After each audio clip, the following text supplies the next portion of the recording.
Olá, bem-vindos a mais uma exploração profunda aqui conosco. Olá a todos. Hoje a gente vai mergulhar num momento assim muito denso, muito carregado de significado, que são as últimas palavras de Jacó, né, Israel, para os seus 12 filhos. A gente está lá em Gênesis, capítulo 49, do versículo 1 até o 33. É um texto que, olha, mistura bênção, repreensão, profecia. Verdade, um pacote completo. Exato. Jacó está ali, sentindo a morte chegar, reúne todo mundo e diz que vai revelar o que vos há de acontecer nos dias vindouros. Uma promessa e tanto, né? Com certeza. E a nossa missão aqui é tentar desvendar um pouco o que essas declarações significam, sabe? Como é que elas desenharam o futuro, a identidade das tribos de Israel. Bom, vamos lá, vamos tentar abrir essa caixa. Vamos sim. E é bom a gente frisar desde já a solenidade desse momento. Não é só um pai se despedindo, né? Não mesmo. São palavras com peso de oráculo, assim, destinadas a ecoar por gerações. Elas acabaram moldando a autocompreensão de cada tribo, né? Suas alianças, seus conflitos, a forma como eles se viam. Entendi. E o que complica, ou melhor, o que torna mais rico é que nem tudo é positivo. Algumas dessas bênçãos, na verdade, são críticas bem duras, né? Ah, sim. Previsões de dificuldades e quase sempre ligadas a erros do passado. Fica muito claro que as ações têm consequências, que atravessam o tempo. Essa coisa da consequência já aparece logo de cara, né? Com os filhos mais velhos. Jacó começa com Rúben. O primogênito. Isso. E as primeiras palavras são de honra, né? Rúben, tu és meu primogênito, minha força, o mais excelente em alteza e poder. Puxa, parece um ótimo começo, né? Quase uma confirmação do status dele. Parece mesmo. Ele reconhece ali a posição natural de Rúben. Mas a virada é imediata e bem dura. Aí que vem o problema. Exato. No versículo 4, ele já sentencia: impetuoso como a água, não serás o mais excelente. E a razão é explícita, porquanto subiste ao leito de teu pai. A transgressão com Bila. Exatamente, aquela transgressão gravíssima com a concubina de Jacó, que foi uma violação da honra familiar, da estrutura toda, e a consequência é drástica, ele perde a primazia. O que isso significava na prática? Bom, significava perder a liderança da família, a porção dobrada da herança, que geralmente é para o primogênito, é um golpe duro. E mostra como a impulsividade, nesse impetuoso como a água, e a falta moral podem mudar um destino que parecia certo. Forte isso. E essa tensão continua, logo em seguida com Simeão e Levi. Jacó fala deles juntos, né? Sim, no versículo 5. Simeão e Levi são irmãos. As suas espadas são instrumentos de violência. A associação é direta e negativa. Ele lembra o passado violento deles lá em Siquém. Isso está no versículo 6. Porque no seu furor mataram homens. Aquela vingança terrível pelo estupro da irmã de Ná. E como Jacó reage a isso na profecia? Com repúdio total. Ele diz: no seu secreto conselho não entre minha alma. Ele se distancia completamente, não quer a honra dele misturada com a violência deles. Entendi. E a consequência que ele anuncia no versículo 7 é uma maldição sobre a intensidade da raiva deles. Maldito seja o seu furor. E uma sentença de fragmentação. Eu os dividirei em Jacó e os espalharei em Israel. Isso aconteceu mesmo historicamente. Olha, tudo indica que sim. A tribo de Simeão acabou sendo meio que absorvida por Judá, perdeu sua identidade separada. E Levi, embora tenha ganhado um papel religioso super importante depois... Os sacerdotes e levitas? Isso. Mas eles não tiveram um território unificado. Ficaram dispersos entre as outras tribos para exercer essa função religiosa. Então a profecia aponta para essa falta de poder político, de terra coesa, como resultado daquela violência lá atrás. Uma lição sobre a ira sem controle. Nossa, é um começo bem pesado, né? Focado em falhas, em repercussões. Mas aí a gente chega em Judá e o tom muda radicalmente. Completamente. Dos versículos 8 a 12, É só liderança, força, promessa de futuro. Judá, a ti te louvarão os teus irmãos. Os filhos de teu pai a ti se inclinarão. É uma virada total em relação aos mais velhos. E a imagem principal é a do leão, né? Versículo 9, Judá é um leãozinho. Deita-se como um leão, quem o despertará? É muito forte essa imagem do leão para Judá. Aqui a coisa fica interessante mesmo, sem dúvida. O leão evoca a realeza, né? Poder, segurança, algo que não se mexe. E o ponto alto da profecia para Judá está no versículo 10.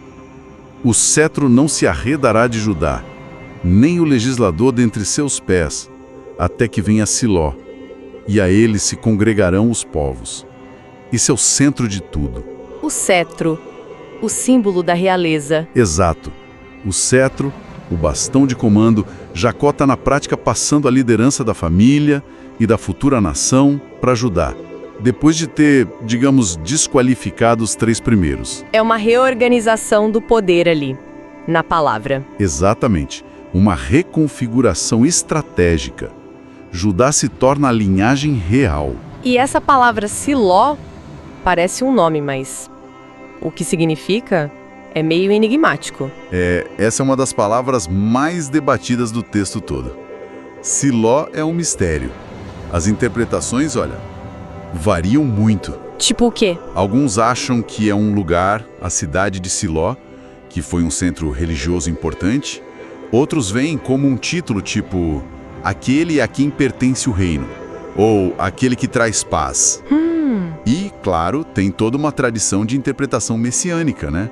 Vendo Siló como uma referência a um rei futuro, um líder que uniria não só Israel, mas até os povos, as nações. Nossa, que alcance! Pois é, mas seja qual for a interpretação exata, fica claro que aponta para um futuro de muita autoridade, de muita importância, centrado em Judá. E além dessa coisa da realeza, Jacó ainda descreve uma prosperidade absurda para Judá, né? Nos versículos 11 e 12. Amarrar o jumento na videira, isso é impensável, a não ser que tivesse videiras sobrando. Exato. E lavar as roupas em vinho. Como se fosse água. Olhos vermelhos de vinho, dentes brancos de leite. São imagens muito exageradas, né? Hiperbólicas. Sim, são símbolos de uma vida segura, próspera, sob a liderança de Judá. A videira, o vinho representam alegria, bênção da terra, o leite, a riqueza, a nutrição. É a promessa completa, liderança forte e terra farta. É um contraste gritante com a dispersão de Simeão e Levi, ou a instabilidade de Rúben. Total. Continuando a lista, os destinos vão ficando bem variados. Zebulon, no versículo 13, parece ter um destino ligado ao mar. Habitará no porto dos mares, porto dos navios, uma vocação marítima, comercial. Exatamente. Essa localização geográfica que a profecia aponta teria moldado muito a economia, a cultura de Zebulon, né?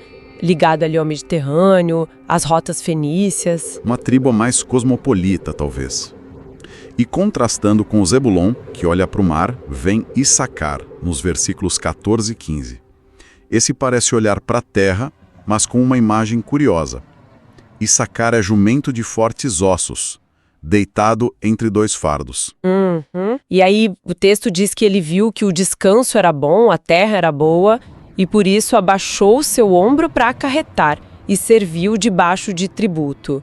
Como a gente interpreta isso? Parece forte, mas acomodado? É uma imagem ambivalente, né? O jumento de fortes ossos sugere força, capacidade de trabalho, mas essa escolha pelo descanso, pela terra deliciosa, que leva a servir debaixo de tributo, é muitas vezes interpretada como uma tendência à acomodação. Talvez uma tribo forte, trabalhadora, mas que valorizava tanto a paz, a segurança agrícola, que topava uma certa submissão, pagar tributos, para manter isso. Não é necessariamente preguiça, entende? Mas talvez um pragmatismo que prioriza a estabilidade. O fascinante aqui é como essa característica coletiva parece estar sendo prevista ou definida. Será que não dá para ler isso de forma mais positiva? Tipo, uma escolha estratégica para focar na riqueza interna em vez de brigar lá fora? É uma leitura possível, sim, mais generosa, talvez. Poderia ser Issacar se adaptando, usar a força para cultivar a terra, garantir o sustento, mesmo que isso envolva obrigações contra os poderes. A profecia em si não condena, só descreve. Mostra a variedade de caminhos, né? Verdade. E aí a gente chega em Dan, versículos 16 e 17. Outra figura complexa, começa bem, com promessa de liderança. Dan julgará o seu povo como uma das tribos de Israel. Status igualitário, um papel legítimo. Mas a imagem seguinte é sombria. Dan será serpente junto ao caminho, uma víbora junto à vereda, que morde os calcanhares do cavalo e faz cair o seu cavaleiro por detrás. Nossa, essa imagem da serpente para Dan deve ter sido chocante de ouvir. É perturbador, é profundamente ambíguo. Por um lado, julgar é positivo, é ordem, justiça. Por outro, a serpente, a víbora, que ataca de surpresa, derruba o cavaleiro que é símbolo de poder militar, sugere táticas inesperadas, astúcia, talvez até traição. Algo perigoso, imprevisível. Exato. E é muito significativo que, imediatamente depois dessa imagem da serpente, o próprio Jacó faz uma pausa, uma interjeição pessoal, quase um suspiro no meio da profecia. Versículo 18. A tua salvação espero, ó Senhor. Ah, sim. Isso levanta uma questão importante. Essa exclamação do Jacó é uma reação direta a essa visão meio sinistra do futuro de Dan. Um pedido de ajuda a Deus para guiar essa tribo, para conter esse perigo. Muitos comentaristas leem assim. A proximidade das duas falas é muito forte para ser coincidência. Parece um reconhecimento da dificuldade, do risco no caminho de Dan e um apelo pela intervenção divina. Reforça a ideia de que nem todo destino profetizado é fácil ou seguro, moralmente falando. Faz sentido. Bom, vamos passar um pouco mais rápido por outras tribos que têm profecias mais curtinhas. Gade, no 19, parece ter um destino de guerra constante, mas com vitória no final. Uma tropa o acometerá, mas ele a acometerá por fim. Gade ficou a leste do Jordão, uma área de fronteira mais exposta.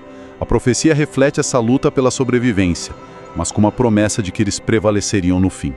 Uma tribo guerreira. Azer, no versículo 20, recebe uma promessa de riqueza vinda da terra. De Azer, o seu pão será gordo e rico, e ele dará delícias reais. Parece uma terra muito fértil. Uma bênção de prosperidade material mesmo, focada na qualidade, na abundância do que a terra produz. Comida fina, digna de reis. Azer ficou numa planície costeira bem fértil. E Naftali, no 21, é descrito de forma poética. Naftali é uma gazela solta, ele dá palavras formosas. Agilidade, beleza, talvez. Uma imagem que sugere rapidez, liberdade, talvez um espírito mais livre e essa capacidade especial com a palavra. Pode ser poesia, diplomacia, sabedoria. Eloquência. Mas aí a atenção de Jacó se volta para José. E a bênção se expande de um jeito uau, ocupa dos versículos 22 a 26. É a mais longa de todas. Disparado. Começa com aquela imagem de fertilidade que transborda. José é um ramo frutífero junto à fonte. Seus ramos correm sobre o muro. Uma vitalidade que não se contém. Uma imagem poderosa de crescimento, né? Vitalidade, expansão. E reflete como as tribos de Efraim e Manassés, os filhos de José, se tornaram grandes, numerosas, influentes. E Jacó não esquece o passado difícil de José, né? A perseguição pelos irmãos. Os flecheiros arqueiros lhe deram a amargura e o flecharam e odiaram. Ele lembra da traição, do sofrimento, e é fundamental ele reconhecer isso. Mas ele imediatamente contrapõe com a resiliência de José. E, mais importante, com a fonte divina dessa força. O versículo 24 é chave. O seu arco, porém, susteve-se no forte, fortalecidos pelas mãos do valente de Jacó, de onde é o pastor e a pedra de Israel. Ah, então a força não era só de José. Não. Vinha de Deus, que é chamado aqui de valente, pastor, pedra. Isso conecta a superação de José diretamente à ajuda ao sustento de Deus. Deus foi a rocha, a pedra que deu firmeza a José. E as bênçãos que ele derrama sobre José são de uma escala impressionante, quase cósmica.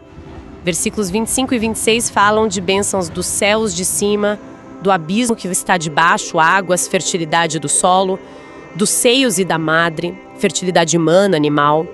E Jacó diz que essas bênçãos sobre José superam as dos antepassados, até a extremidade dos outeiros eternos. É muito superlativo. Totalmente. A linguagem é de abundância plena, vinda de todo lugar. Céu, terra, vida. E essa comparação com as bênçãos de Abraão, de Isaac, coloca José num patamar único. Se a gente liga isso com a história toda de Gênesis, essa bênção funciona como uma justificativa divina para a importância futura das tribos de José e Efraim e Manassés, que contaram como duas tribos, né? E uma recompensa pela fidelidade dele no sofrimento. Reafirma aquela posição dele como separado ou príncipe entre os irmãos. Aquele que foi rejeitado, agora exaltado. Incrível. E para fechar a lista, o filho mais novo, Benjamim, no versículo 27. A imagem é curta, mas bem intensa, agressiva até. Benjamim é lobo que despedaça. Pela manhã comerá a presa e à tarde repartirá o despojo. Esse lobo contrasta com a bênção tão elaborada de José, né? Sim, a imagem do O lobo é direta, feroz. Sugere uma natureza guerreira, talvez implacável. Focada na batalha, na conquista. Despedaça, come a presa, reparte o despolho. Historicamente, a tribo de Benjamim teve essa fama mesmo, de guerreiros habilidosos, corajosos. Embora, às vezes, envolvidos em conflitos bem violentos também, como a gente vê lá em Juízes. A profecia capta essa essência combativa. E assim, Jacó passa por todos os 12. O texto fecha essa parte no versículo 28. Todas estas são as 12 tribos de Israel. A cada um deles abençoou segundo a sua bênção. É interessante que mesmo as críticas são chamadas de bênção aqui. Talvez no sentido de um pronunciamento que define o destino, né? Que sela uma identidade. Exato. Fica essa sensação de que as identidades, as trajetórias foram meio que seladas ali. É uma forma interessante de concluir essa parte. Sugere que cada palavra de louvor ou de aviso era parte do legado que Jacó queria deixar. Uma definição do caráter e do papel de cada linhagem dentro do todo que seria Israel. Depois de cuidar do futuro dos filhos, Jacó se volta para o próprio fim. Nos versículos 29 a 32, ele dá instruções bem específicas sobre onde quer ser enterrado. Ah, sim. O pedido para voltar para Canaã. Isso, ele não quer ficar no Egito. Quer ir para a caverna de Macpela, aquela que Abraão comprou. E ele lista quem está lá. Abraão, Sara, Isaac, Rebeca e Lia, a primeira esposa dele. Isso tem um significado forte, né? É mais do que só uma preferência de lugar. Com certeza. É um ato final de fé e de pertencimento. Pedir para ser enterrado ali, junto dos pais, dos avós, é Jacó reafirmando a conexão dele com a terra prometida por Deus a Abraão. Entendi. É como dizer, eu acredito nessa promessa. Exatamente. É um voto de confiança de que a promessa vai se cumprir, que os descendentes dele vão herdar aquela terra. E é também uma forma de se reunir à linhagem, mesmo na morte. É interessante notar que Raquel, a esposa amada, não está lá, né? Foi enterrada perto de Belém. A escolha por Macpela liga ele à linhagem principal e à promessa da terra. E aí vem o fim. O versículo 33 descreve a morte de Jacó de um jeito bem sereno, né? Acabando de dar instruções, encolheu os pés na cama e expirou, e foi congregado ao seu povo. Depois de cumprir a missão com os filhos e garantir o retorno à terra, ele morre. O que significa exatamente ser congregado ao seu povo? Essa é uma expressão comum no Antigo Testamento, para a morte, especialmente dos patriarcas. Não é só o enterro físico junto dos outros, embora isso faça parte. Parece indicar uma crença de que após a morte, a pessoa se reunia a uma coletividade de antepassados, lá no Sheol, o mundo dos mortos na visão hebraica. Ah, então é uma reunião espiritual também. Isso. É como dizer que ele completou a jornada na Terra e se juntou aos que vieram antes, mantendo a continuidade da linhagem, da aliança. É um fim pacífico para uma vida bem longa e cheia de reviravoltas. Pensando em tudo isso, o impacto dessas palavras de Jacó é gigantesco. Elas viraram quase um mapa de identidade para as tribos, né? Ao longo da Bíblia, a gente vê ecos disso. A realeza de Judá, a importância de Efraim e Manassés, os filhos de José, a dispersão de Simeão, o sacerdócio de Levi. A fama guerreira de Gade, de Benjamim, as ambiguidades de Dan, de Issacar. Exatamente. É fascinante ver como essas profecias parecem não só ter previsto, mas talvez informado como as tribos se viam e agiam. Deram uma narrativa, um conjunto de expectativas. É uma tapeçaria de destinos.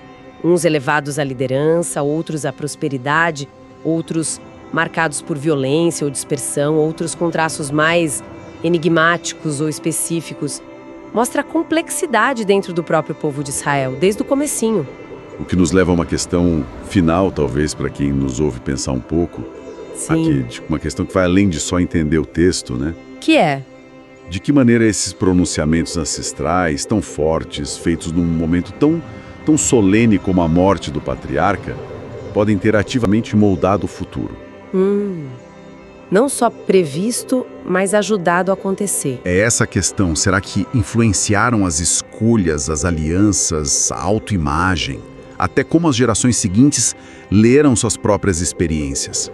Até que ponto uma profecia poderosa se torna uma força que ajuda a criar a realidade que ela descreve? Nossa. É uma reflexão sobre essa dança complexa entre palavra, identidade, destino e a nossa própria ação no mundo.